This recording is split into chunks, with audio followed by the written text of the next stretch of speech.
Welcome guys. आज हम start करने जा रहे हैं लिमिट। ठीक है, लिमिट में बेसिकली जो है हम पढ़ेंगे कि लिमिट क्या है, कैसा है, सब हम पढ़ेंगे और अच्छे सारे क्वेश्चन सॉल्व करेंगे। तो आज हम जो है बेसिक बातें करेंगे लिमिट के बारे में। ठीक है, लिमिट के बारे में हम आज ओनली बेसिक बात करेंगे कि लिमिट होता क्या है, क्या कैसे उसके फॉर्म होते हैं, सब चीज़ें हम आज डिस्कस कर लेंगे लिमिट के बारे में। तो चलिए स्टार्ट करते हैं लिमिट। ठीक है, लिमिट हमारा चैप्टर है, लिमिट के बारे में हमें पढ़ना है।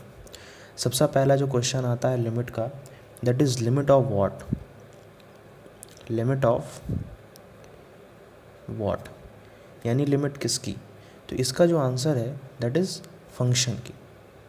किसकी? फंक्शन की। भाई सीधी सी बात है, लिमिट हमें किसकी निकालनी है? फंक्शन की लिमिट हमें निकालनी है। ठीक है, नेक्स्ट क्वेश्चन है what is limit. What is limit, ये हमारा क्वेश्चन। तो इसका आंसर क्या होगा आप लिख लें, मैं डिक्टेट कर रहा हूँ, आप लिख लें। It is the value of function, it is the value of function very close to some point, very close to some point. ठीक है, and it is written as, it is written as, it is written as limit x is tending to a fx equal to fa। Okay, ये इसका मतलब हो गया। अच्छा, एक चीज़ यहाँ ध्यान रखना है आपको कि यहाँ पास पे जो चीज़ लिखी हुई है that is x is tending to a. ठीक है, क्या लिखा हुआ है? x is tending to a. तो बेटा इसका जो मतलब होता है, जो इसका मेन मतलब है, इसका मतलब ये है कि x जो है, x is tending to a, x is tending to a, not equal to a. यानी ये a नहीं है, ये क्या है? a की तरफ टेंड कर रहा है, a की तरफ टेंड कर रहा है। और इस चीज़ को हम फंक्शन की वैल्यू नहीं बोलेंगे, इस चीज़ को हम बोलेंगे लिमिटिंग वैल्यू। इसका क्या मतलब होता है? Limiting value. एंड एग्जांपल्स, एक एग्जांपल्स के तौर में मैं समझाना चाहूँगा। जैसे आपके पास दिया हुआ है limit x is tending to 2 x square minus 4 upon x minus 2। अब देखिए, अगर मैं यहाँ पास पे 2 रख दूँगा तो ऊपर भी 0 बन जाएगा, नीचे भी 0 बन जाएगा। ठीक है, तो कुल मिला के 0/0 क्या है? एक इनडिटर्मिनेंट फॉर्म है, इनडिटर्मिनेंट फॉर्म है। तो कुल मिला के बात ये है कि यहाँ पास पे जो आपका 2 है उसके डोमेन में ही नहीं आता। ठीक है, आपने फंक्शन में पढ़ा होगा कि जैसे x square minus 4 into 1 upon x minus 2 इसको लिख सकते हैं। ठीक है, इसका डोमेन क्या हो जाएगा? r minus 2। और ये आपका पॉलिनोमियल फंक्शन है तो इसका डोमेन क्या हो गया? r। दोनों का जब हम इंटरसेक्शन करेंगे तो कुल मिला के जो कुल मिला के जो डोमेन बनेगा that is r minus intersection 2। यानी इनके जो डोमेन में वो 2 है ही नहीं, इनके डोमेन में 2 है ही नहीं।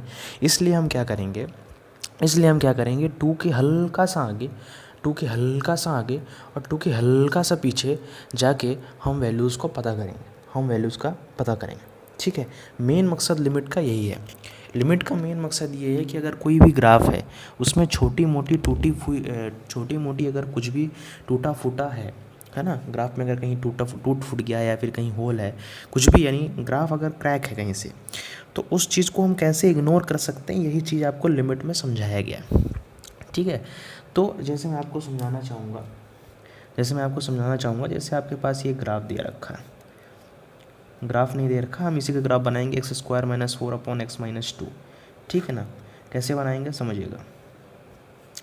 सबसे पहले इन दोनों को कैंसिल करेंगे तो हमारे पास x प्लस 2 बचेगा। सीधी सी बात है, x प्लस 2 बचेगा। कैसे? इसको हम लिख सकते हैं x माइनस 2 x प्लस 2। तो x माइनस 2 कैंसिल हो गया, x प्लस 2 बचा। अब हम x प्लस 2 का ग्राफ बनाएंगे तो y is equal to x का ग्राफ क्या होता है? ऐसे होता है, प्लस 2 करना है, यानी हमारा जो ग्राफ बनेगा y is equal to x plus 2 graph वो कुछ समथिंग बटा ऐसे बनेगा। ठीक है, अब क्या है कि 2 में होल करना है मुझे, टू में मुझे हल्का सा होल करना है। उसका रीज़न क्या है, क्योंकि टू जो है इस फंक्शन के डोमेन में है ही नहीं, डोमेन में है ही नहीं, यानी इस फंक्शन के ग्राफ में जो है टू नहीं है। इसका मतलब यहाँ ग्राफ में टू में होल है। इसलिए हम क्या करेंगे कि टू के हल्का आगे यानी टू प्लस एच और हल्का पीछे यानी टू माइनस एच पे फंक्शन की वैल्यू चेक करेंगे, ठीक है ना। और ये आपका क्या है, y is equal to x plus two का ग्राफ है, ठीक है। तो टू के हल्का आगे टू प्लस एच और हल्का पीछे टू माइनस एच जो है उस पर चेक करेंगे, ठीक है। और जब दोनों वैल्यू यानी ये वैल्यू और ये वैल्यू बोथ आर इक्वल, तब जो है हमारी लिमिट की वैल्यू आएगी, दैट इज़ लिमिटिंग वैल्यू। जो मैंने अभी बताया वो कोई फंक्शन की एग्जैक्ट वैल्यू नहीं है, that is approximate value, that is limiting value. से हम लिमिटिंग वैल्यू के नाम से जानेंगे, ठीक है।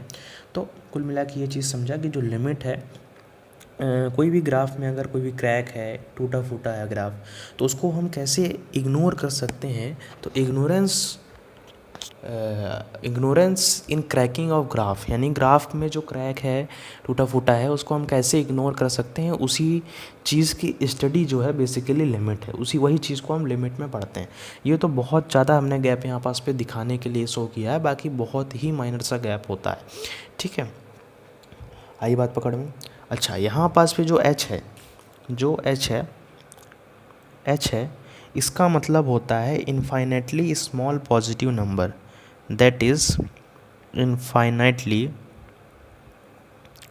Small positive number, where h is infinitely small positive number. इतनी बात पकड़ में आ गई, ठीक है। तो चलिए अब लिमिटिंग वैल्यू क्या होता है उसकी आप डेफिनेशन लिख लें। लिमिटिंग वैल्यू, ठीक है। लिमिटिंग वैल्यू की डेफिनेशन आप लिख लें। Limiting value is the value of function, limiting value is the value of function where x is very close to a but x is not equal to a. फिर से बोल रहा हूँ, limiting value is the value of function, limiting value is the value of function where x is very very close to a but x is not equal to a. कहने का मतलब ये है कि लिमिटिंग वैल्यू फंक्शन की वो value है जहाँ पास पे एक्स जो है ए के बहुत ही ज़्यादा क्लोज़ है, बट जो एक्स है वो ए के इक्वल नहीं है। वही चीज़ मैंने आपको समझाया कि एक्स है यहाँ एक्स होगा, x is not equal to a, sorry tending to a, and x is not equal to, है ना। तो एक्स जो है ए के बहुत ज़्यादा करीब है, बट एक्स जो है वो ए नहीं है। कुल मिला के जो है बात ये है लिमिटिंग वैल्यू की, ठीक है। चलिए, ये हो गया क्वेश्चन नंबर फर्स्ट, ये हो गया क्वेश्चन नंबर सेकंड। अब जो है क्वेश्चन नंबर थर्ड में आते हैं। अब इस चीज़ की डेफिनेशन मैंने डिक्टेट कर दिया, आप ज़रूर लिख लें। तीसरी चीज़ आती है व्हेन लिमिट एग्जिस्ट, ठीक है बेटा। लिमिट एग्जिस्ट कब करती है, ठीक है। तो इस चीज़ के क्वेश्चन के लिए हम सेकंड पेज में चलते हैं कि लिमिट एग्जिस्ट कब करती है। देखिए, फॉर लिमिट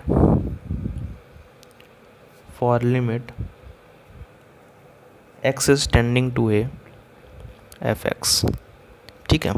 हमें क्या पता करना है कि ये जो लिमिट दे रखी है ये लिमिट एग्जिस्ट कब करेगी, ठीक है बेटा। ये लिमिट एग्जिस्ट कब करेगी इसके बारे में पता करना है। तो देखो, यहाँ से दो चीज़ें निकलेंगी। सबसे पहले हम क्या करेंगे, मैंने अभी आपको बताया कि आपको ए पे तो चेक करना नहीं है, क्योंकि ए पे अगर हमें चेक करना होता तब तो डायरेक्ट हमें रख देते, बट यहाँ क्या है, x is tending to a. तो हम क्या करेंगे, ए से हल्का पीछे जाएंगे, ए से हल्का आगे जाएंगे। तो taking limit x is tending to a plus f x, a plus means a plus h, okay, f x, ठीक है। टेकिंग दिस इज एज रहल यानी r dot h dot l which is mean right hand limit. Okay, right hand limit. ठीक है. और दूसरी चीज़ आएगी taking limit x is tending to a minus f x. ठीक है, ये लेंगे नोन एज लहल यानी l dot h dot l. ठीक है, यहाँ पास पे हमने x is equal to a plus h लिया है और यहाँ पास पे हमने x is equal to a minus h लिया. ठीक है, ये चीज़ होगी. ये दोनों चीज़ हमने रखा. अब if LHL is equal to RHL, if LHL is equal to RHL, then limit exist.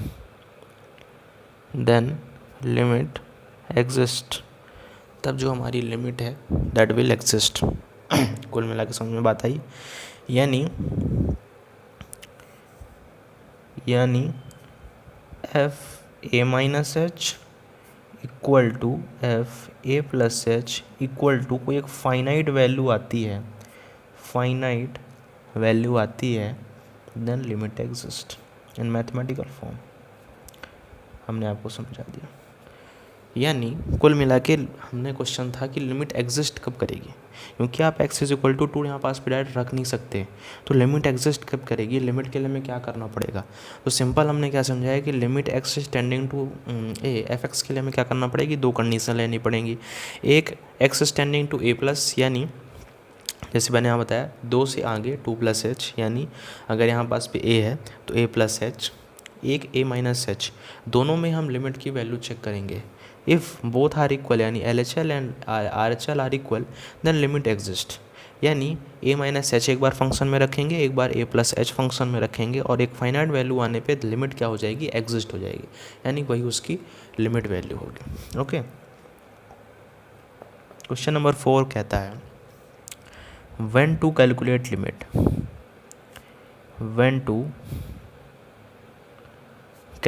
limit.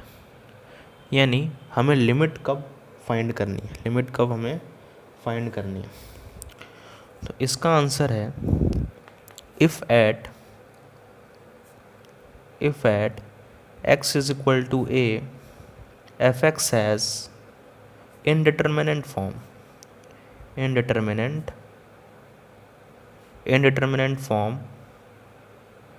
then we will calculate limit.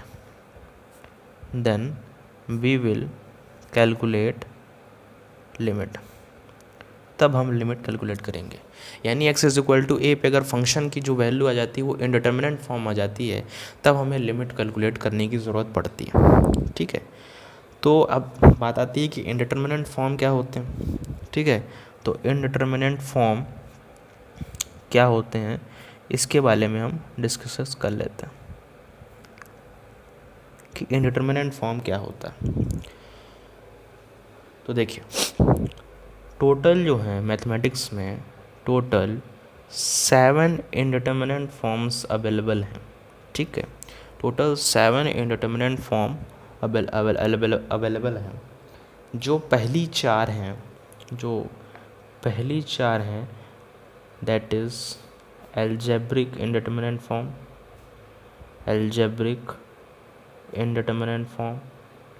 ठीक है, और जो नेक्स्ट 3 हैं दैट इज़ एक्सपोनेंशियल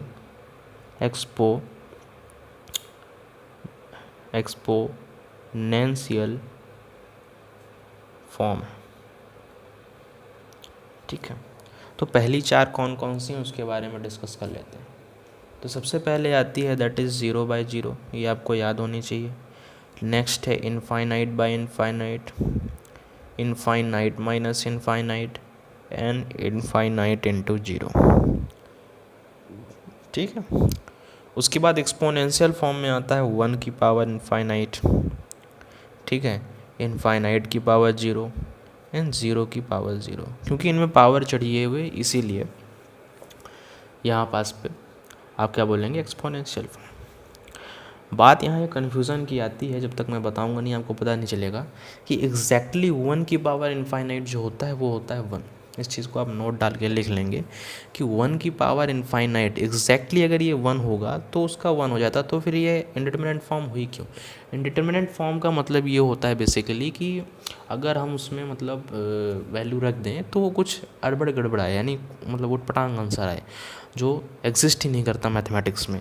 बट 1 की पावर इनफाइनाइट तो 1 होगा। तो बेटा क्या है कि ये एग्जैक्ट 1 नहीं है, दैट इज़ टेंडिंग टू 1, यानी ये एग्जैक्ट 1 नहीं है। अच्छा, तो आप बोलेंगे अच्छा कैसे नहीं है? तो उसका मैं एक एग्जांपल लेके समझाना चाहूँगा। जैसे दिया हुआ है limit x is tending to 0, है ना, x is tending to 0 cos x की पावर 2/x, ये एग्जांपल दिया हुआ। तो कभी ना कभी तो आप लिमिट की वैल्यू x की जगह 0 रखोगे। जैसे ही रखोगे तो cos 0 क्या हो जाएगा 1, ठीक है, और 2/0 हो जाएगा इनफाइनाइट। पर ये 1 नहीं है, पर ये 1 नहीं है। तो आप बोलेंगे अच्छा cos 0 की वैल्यू 1 नहीं होती? मैं बोलूँगा नहीं होती है। तो आप बोलेंगे कि आप बोल रहे हैं कि 1 नहीं है। 1 नहीं है, क्यों नहीं है उसके बारे में समझिए। देखो ये x इज टेंडिंग टू 0 है बेटा, x इज टेंडिंग टू 0 है, यानी x जो है 0 की तरफ टेंड कर रहा है। 0 नहीं है, एग्जैक्ट 0 नहीं है। अगर ये एग्जैक्ट 0 होता तो हमें लिमिट लेने की ज़रूरत नहीं पड़ती, हम डायरेक्ट यहाँ 0 रख देते। कैसे? जैसे हमने फंक्शन में रखा था कि x इज इक्वल टू 0 पे फंक्शन की वैल्यू क्या होगी। But this is not x is equal to 0, this is x is tending to 0, ठीक है। तो क्योंकि x इज टेंडिंग टू 0 है तो हम जो है 0 से हल्का आगे, 0 से हल्का पीछे जाके वैल्यू चेक कर रहे हैं, ठीक है। और ये इतना माइनर डिफरेंस होता है। जैसे मान लीजिए अगर 0 से हल्का करते हैं तो उसका आंसर आ रहा है 0.99999, है ना, और 0 प्लस में अगर हम चेक कर रहे हैं तो उसका आंसर आ रहा है लगभग 1.99999 या फिर 1.0001, है ना। तो इग्नोरेबल है ना, यहाँ पास पे इग्नोरेबल है, इसलिए हम ना तेरी ना मेरी चल के यहाँ पास पे 1 ले लेते हैं, ठीक है। तो ये 1 नहीं है, कुल मिला के कहने का मतलब दिस इज़ टेंडिंग टू 1, ठीक है। अब ये बात पकड़ में आ गई कि 1 क्यों नहीं, बिकॉज यहाँ पास पे x की जो है 0 वैल्यू नहीं है, दिट इज़ टेंडिंग टू 0। और 0 और हमने यहाँ पास पे कैसे फाइंड करा, क्योंकि दिस इज़ टेंडिंग टू 0 इसलिए हमने 0 प्लस h किया होगा एक बार और 0 माइनस h किया होगा। इस प्रकार से आंसर आया हमारा कितना 1, ठीक है। कुल मिला के बात यही है।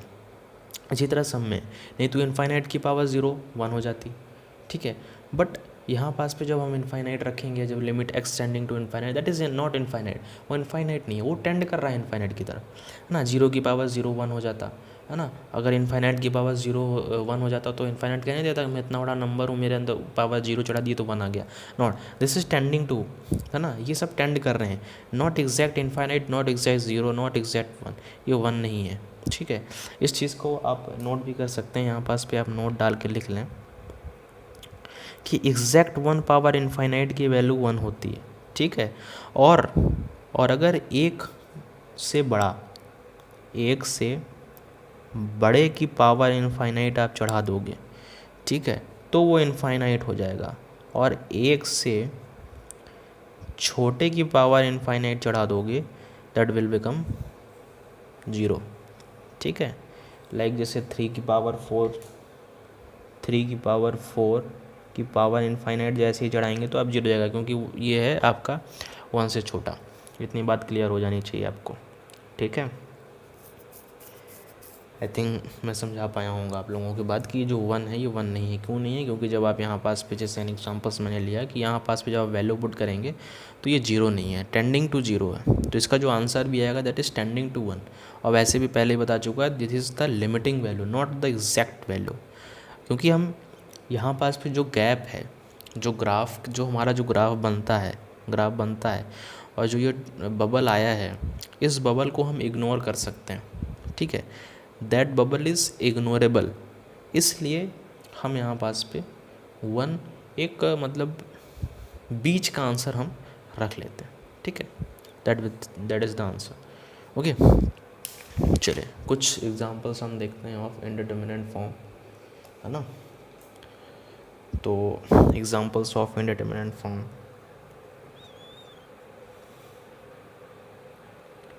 Examples of indeterminate form. कुछ एग्जाम्पल्स हैं, उन्हें हम देख लेते हैं। पहला एग्जाम्पल है 0/0 का, ठीक है। तो जैसे आपने रखा sin x/x, ठीक है। तो at x is tending to 0, at x is tending to 0, जैसे ही आप 0 रखोगे तो sin 0 0 हो जाएगा, x 0, तो ये आपका क्या आ गया 0/0, पहला एग्जाम्पल। दूसरा एग्जाम्पल इनफाइनाइट बाय इनफाइनाइट का अगर मैं लूँ, tan x upon tan 3x at x is tending to π/2, आई बात पकड़ में, ठीक है। यानी x π/2 रखूँगा तो यहाँ इनफाइनाइट आ जाएगा, यहाँ π/2 रखेंगे तो यहाँ इनफाइनाइट आ जाएगा। तो that is the infinite by infinite form, ठीक। अब हम लेते हैं इनफाइनाइट माइनस इनफाइनाइट फॉर्म। तो जैसे limit x is tending to 2 1 minus 2 minus x upon x² - 4। Basically हम यहाँ चेक करेंगे कि इनडिटरमिनेंट फॉर्म कैसे आती हैं। अब देखिए, जैसे ही आप 2 रखोगे इसमें तो 2 - 2 0, ठीक है, और यहाँ 0, तो 1/0 इनफाइनाइट माइनस इनफाइनाइट। तो this is the form of infinite minus infinite, ठीक है। उसके बाद इनफाइनाइट इंटू 0, ठीक है। तो ये आप कैसे चेक करेंगे, जैसे लिमिट दे रखी है x इज टेंडिंग टू π/2, ठीक है। cos x into tan x, cos x में π/2 रखते ही इनफाइनाइट आ जाएगा और इसमें रखते ही आपका 0 आ जाएगा, आई बात पकड़ में। तो इनफाइनाइट इंटू 0 का एग्जाम्पल हो गया ये। उसके बाद 1 की पावर इनफाइनाइट, 1 की पावर इनफाइनाइट में क्या हो जाएगा, limit is x tending to 1, x की पावर 1/x - 1। 1 रखेंगे तो यहाँ तो 1 आ जाएगा, यहाँ 1 रखेंगे तो 1/0 क्या हो जाएगा, 1 की पावर इनफाइनाइट, ठीक है। इनफाइनाइट की पावर 0 का एग्जाम्पल्स आप देख लें, limit x is tending to π/2, ठीक है। tan x की power cot x, that is the example. 0 की पावर 0 का अगर हम देखना चाहें तो limit x is tending to 0 sin x की पावर x, ठीक है। जैसे ही 0 रखोगे तो 0 आ जाएगा और 0 के ऊपर 0 हो जाएगा, ठीक है। तो ये हमने एग्जांपल्स कुछ देखे इंडिटरमिनेंट फॉर्म के कि इस प्रकार से हम इंडिटरमिनेंट फॉर्म चेक करेंगे। इंडिटरमिनेंट फॉर्म कैसे चेक करेंगे, जो भी आपको टेंडिंग में वैल्यू दे रखी है, जैसे x टेंडिंग टू 0, आप फंक्शन में जाके चेक रख दो तो आपको फॉर्म मिल जाएगी। जैसे यहाँ हमने रखा ना 0, तो sin x 0 0 होता है और x की वैल्यू यहाँ 0 रख दूंगा तो 0/0 एक फॉर्म बन गई। हमें यहाँ फॉर्म चेक करना है, तो आप यहाँ नोट में लिख लें, पहला नोट लिख लें कि जब भी हम किसी भी प्रकार के जब भी हम क्वेश्चन की स्टार्टिंग करेंगे तो सबसे पहले हम क्या करेंगे, इंडिटरमिनेंट फॉर्म को चेक करेंगे, है ना, उसकी फॉर्म को चेक करेंगे। जैसे हमने यहाँ पास पे भी देखा है ना, जैसे मान लीजिए यही वाला दे तो इनफाइनाइट माइनस, अब यहाँ पास पे 2 जैसे रखेंगे तो इनफाइनाइट माइनस इनफाइनाइट बन जाएगा। दिस इज, इसका मतलब हमें यहाँ पास पे लिमिट लगानी पड़ेगी, ठीक है। ये इंडिटरमिनेंट फॉर्म है, ठीक है, आई बात पकड़ में। क्वेश्चन नंबर 4 में लिखा था when to calculate limit if at x is equal to a f x has indeterminate form then we will calculate limit. तो इंडिटरमिनेंट फॉर्म आ गया तो हमें यहाँ पास पे लिमिट कैलकुलेट करनी पड़ेगी, आई बात पकड़ में। तो ये हो गया। तो पहला नोट क्या लिखेंगे, जब भी हम क्वेश्चन स्टार्टिंग, सभी क्वेश्चन के स्टार्टिंग फॉर्म चेक करके ही करें, ठीक है, पहला नोट। दूसरा, in all the examples 0 1 infinite are not exact, ठीक है। 0 इनफाइनाइट 1 आर नॉट एग्जैक्ट, ये मैंने पहले भी समझा चुका हूँ कि 0 infinite and 1 are tending to 1 infinite and 0, that is not equal to 1 infinite and 0, okay, ठीक है। अब हम चलते हैं, इनडिटरमिनेंट फॉर्म तो आपने पढ़ ली, डिटर्मिनेंट फॉर्म क्या होती हैं? डिटर्मिनेंट फॉर्म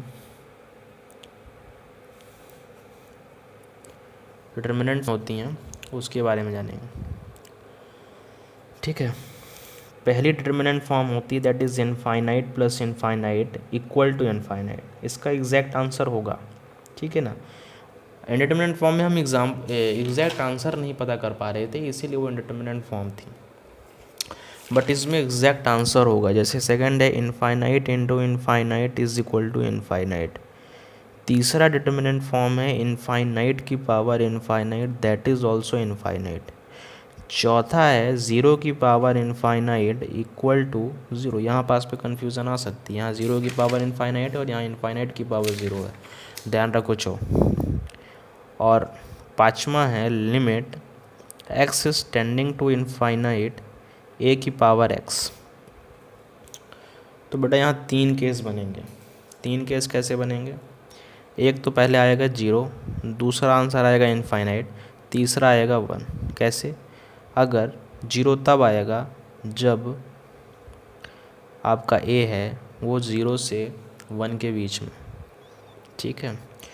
इनफाइनाइट आंसर तब आएगा जब a is greater than one, and one answer तब आएगा जब a is equal to one. Okay, ये कंडीशंस हैं। यानी ए अगर, यहाँ कहने का मतलब ये है, ए अगर एक से बड़ा होगा, ठीक है, एक से बड़ा होगा, मैं समझा दे रहा हूँ, एक से बड़ा होगा की पावर अगर यहाँ इनफाइनाइट हुआ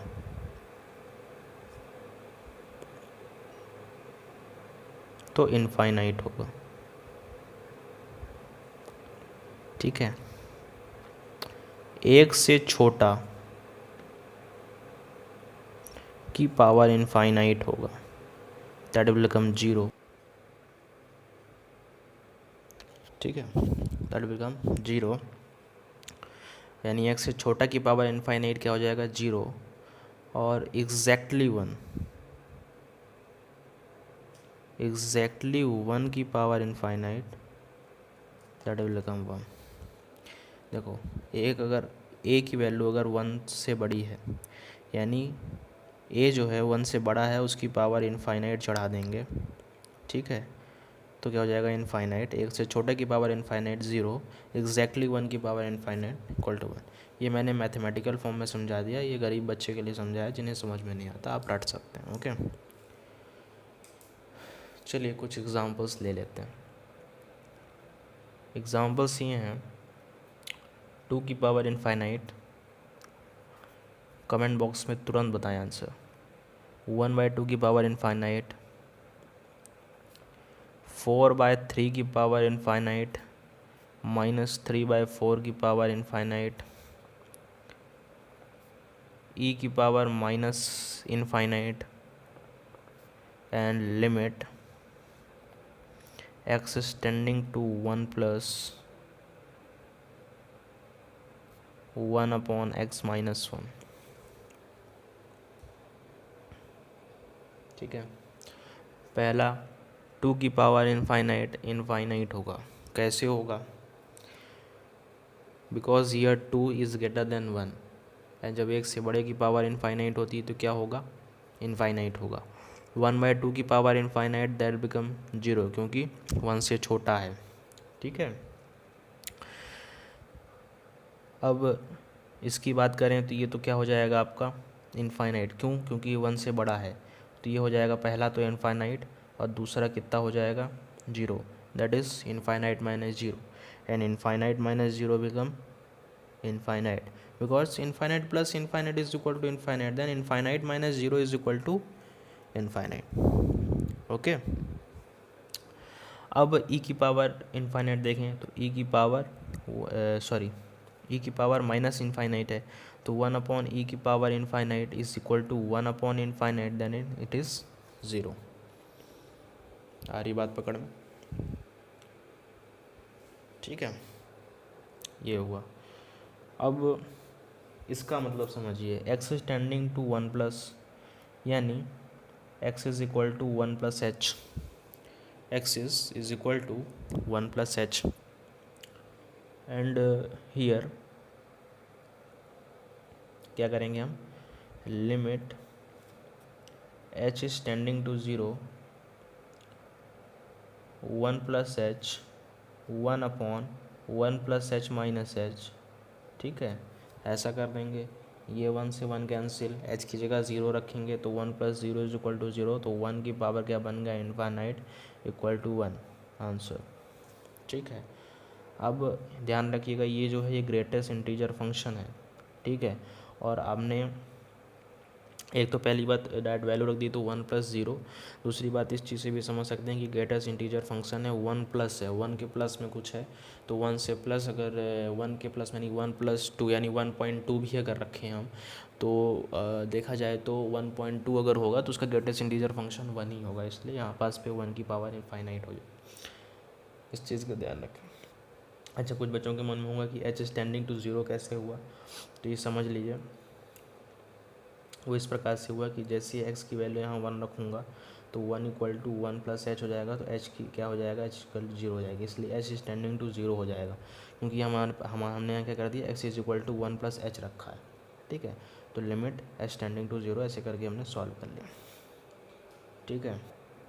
नेक्स्ट चीज़ है कि अगर मान लीजिए एग्जैक्टली ये, उसके बाद मैं बता रहा हूँ, ठीक है ना, एग्जैक्टली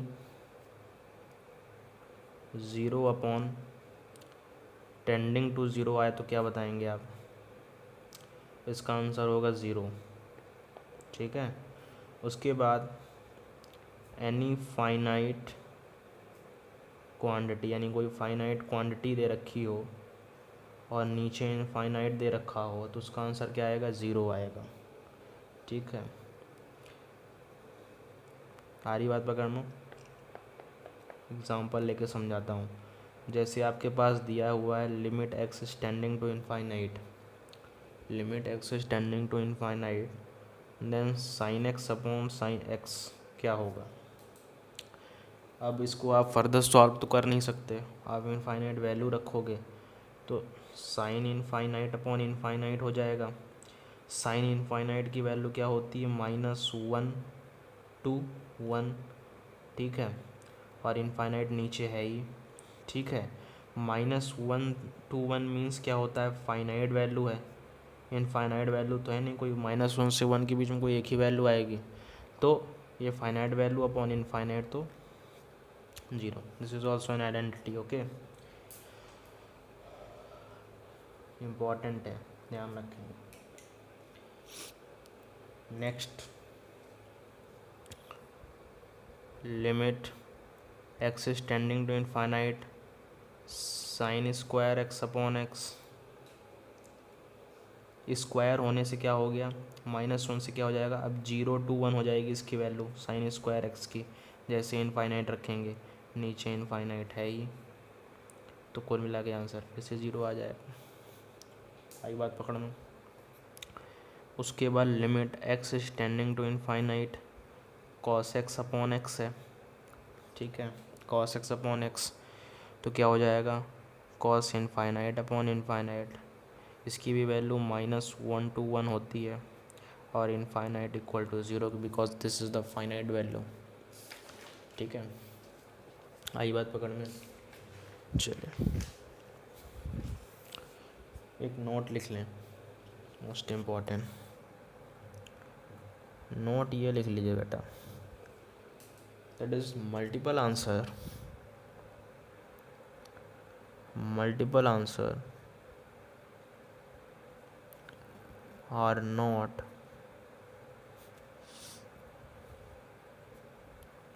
allowed in limits,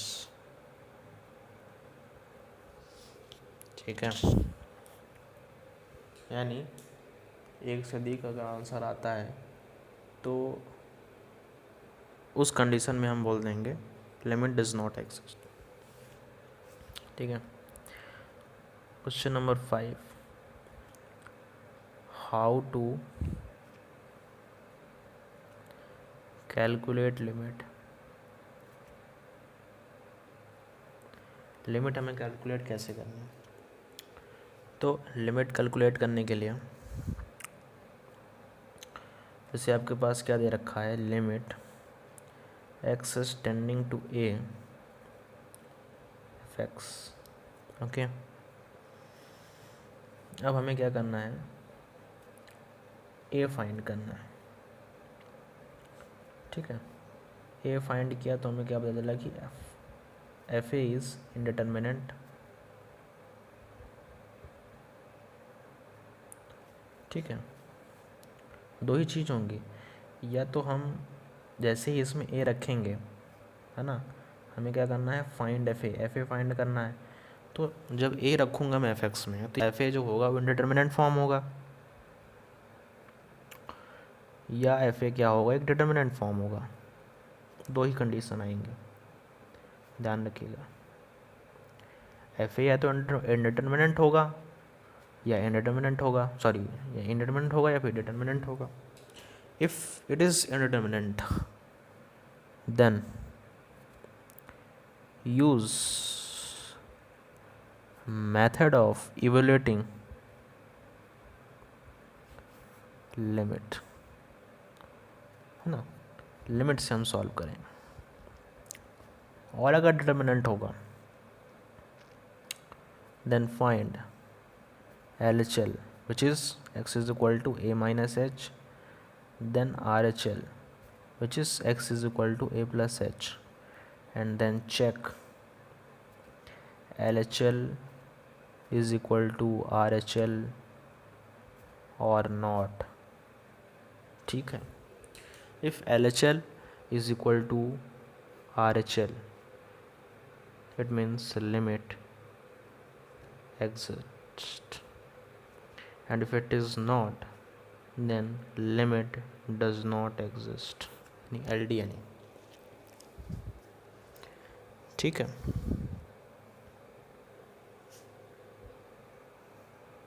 आ रही है बात पकड़ में। तो अगर हमें एफ ए फाइंड करना है तो दो कंडीशन आएंगी, एफ ए या तो इंडिटरमिनेंट आ जाएगा या डिटरमिनेंट आ जाएगा। If it is determinate form then आपको एल एच एल निकालना है, आर एच एल निकालना है, दोनों अगर इक्वल आ गए इट मीन्स लिमिट एग्जिस्ट, नहीं आए एल डी यानी लिमिट डज नॉट एग्जिस्ट। हरी बात बगल। उससे पहले कॉन्सेप्ट 1 पे चलते हैं हम। कॉन्सेप्ट 1 क्या कहता है, calculation of limit of algebraic indeterminate form. हम इसकी बात कर रहे हैं, अगर एफ ए इंडिटरमिनेंट आ जाए तो उसके ऊपर मैं कॉन्सेप्ट समझाने की कोशिश कर रहा हूँ कि कैसे निकालेंगे। तो calculation of limit of algebraic indeterminate form containing only algebraic function. ठीक है, आई बात पकड़ में।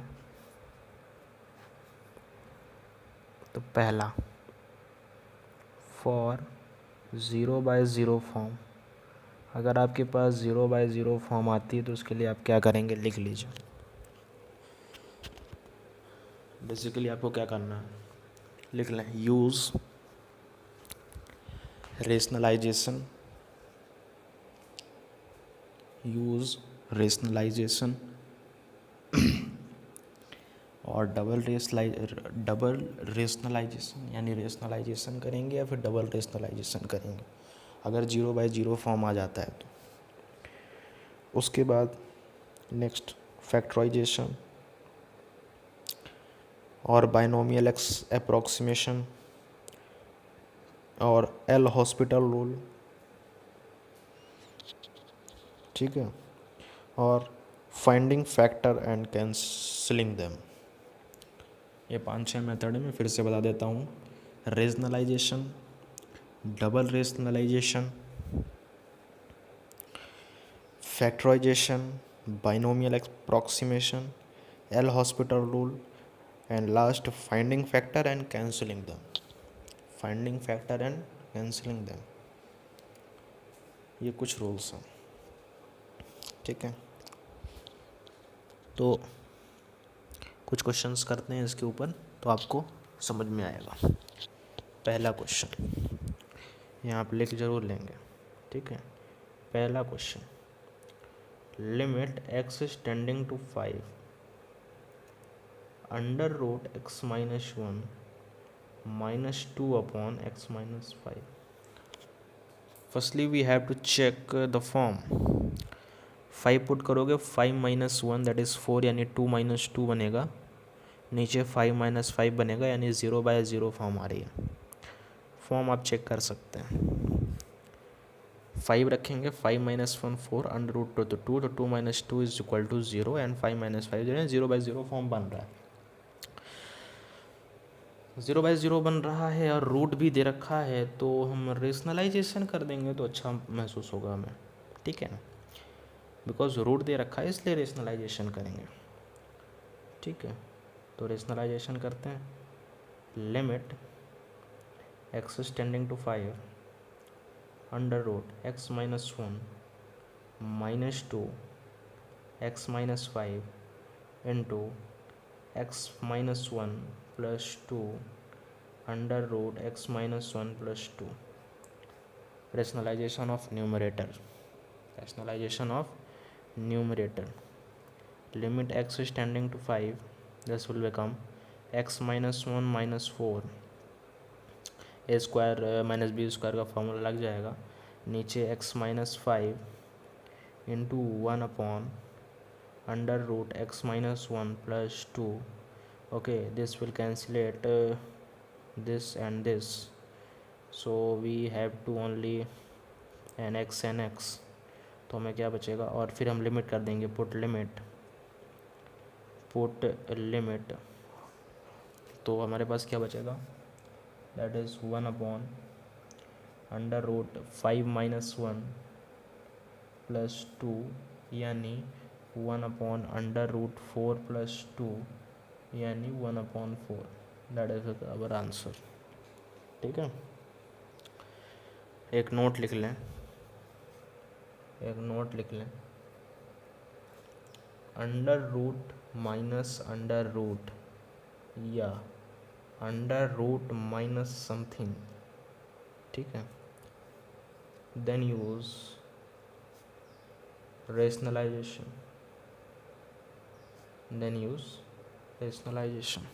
ओके, तब हमें रेशनलाइजेशन यूज़ करना है। एक क्वेश्चन है जो मैं आपको होमवर्क देने का कोशिश कर रहा हूँ, होमवर्क दे रहा हूँ, आप इसे घर में जाके सॉल्व करें, ऐसे हैं तो घर ही में, पर उसको सॉल्व करें और कमेंट सेक्शन में आंसर ज़रूर इसको पुट करें, ठीक है।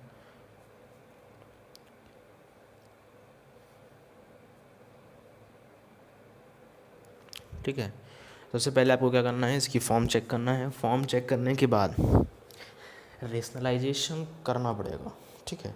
बट देखो बेटा, यहाँ पास पे डबल आपके न्यूमरेटर में भी है और डिनोमिनेटर में भी है आपका क्या है, रूट है, तो डबल रेशनलाइजेशन कर देंगे, है ना, नो प्रॉब्लम। चलिए, आज का लेक्चर में यहीं तक रखते हैं, नेक्स्ट लेक्चर में हम और एग्जाम्पल और इसके आगे बढ़ेंगे, ओके। चलो, thank you, bye bye, take care.